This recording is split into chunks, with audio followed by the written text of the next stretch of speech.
ఎండాకాలం స్టార్ట్ అయింది. ఈరోజు రాగి ముద్ద చేస్తున్నా. ఎండాకాలం కాబట్టి రాగులు చలవ చేస్తాయి, చాలా మంచిది ఎండాకాలం ఒంటికి. మీరు కూడా చేసుకొని తినండి. ప్రాసెస్ చూపిస్తా. 1 గ్లాస్ బియ్యం తీసుకున్నా. వీటిని మంచిగా కడిగి 2 సార్లు పొయ్యి మీద పెట్టుకుందాం.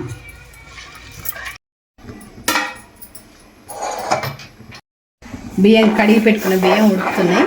నీళ్ళు ఇన్ననే ఏం అవసరం లేదు, కొలత మామూలుగా కొంచెం ఎక్కువనే ఉండాలి నీళ్ళు. అన్నం కొంచెం మెత్తగా కావాలి. మెత్తగా అయినాక రాగి పిండి వేసుకోవాలి ఇందులో. ఇప్పుడు కొద్దిగా ఉప్పు వేస్తున్నా, రుచికి సరిపడా.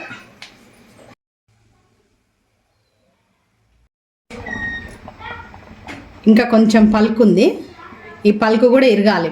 మొత్తం పలుకు ఇరిగినాక రాగి పిండి వేసుకోవాలి పైనుంచి. ఈ రాగి పిండి గిన్నె దగ్గర పట్టించిన, మనం పట్టించుకుంటేనే మంచిగా ఉంటుంది బయట ఉన్నదానికంటే.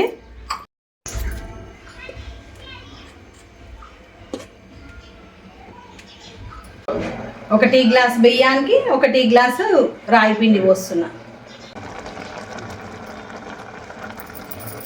ఇప్పుడు అట్లనే మూత పెట్టేసేయాలి, మంచిగా ఆవిరికి మగ్గుతుంది రాగి పిండి. 1 గ్లాస్ రాగి పిండి సరిపోనట్టు అనిపిస్తుంది, అందుకే ఇంకొక సగం గ్లాస్ పోస్తున్నా.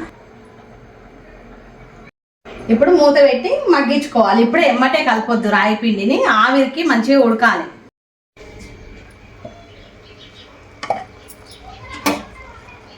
రాగి పిండి వేసి 5 నిమిషాలు అయింది.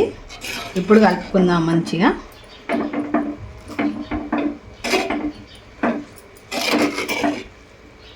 రాగి ముద్ద కలపడం అంత ఈజీ కాదు, చెమటలు పడుతున్నాయి నాకు ఇది కలుపుతుంటే.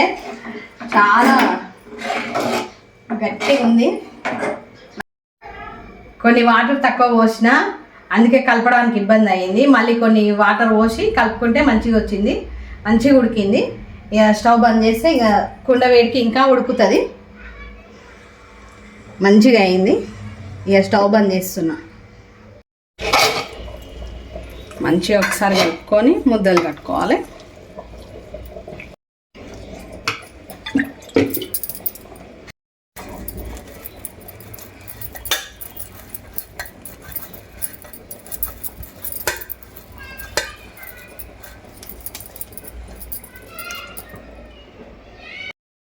మిల్లెట్స్ ఆరోగ్యానికి చాలా మంచిది.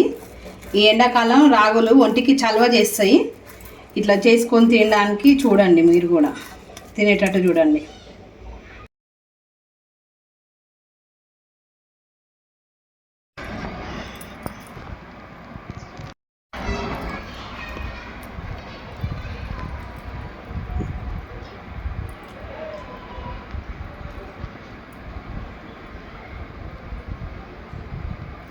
మటన్తో చాలా బాగుంది, చేపల పులుసుతో కూడా బాగుంది.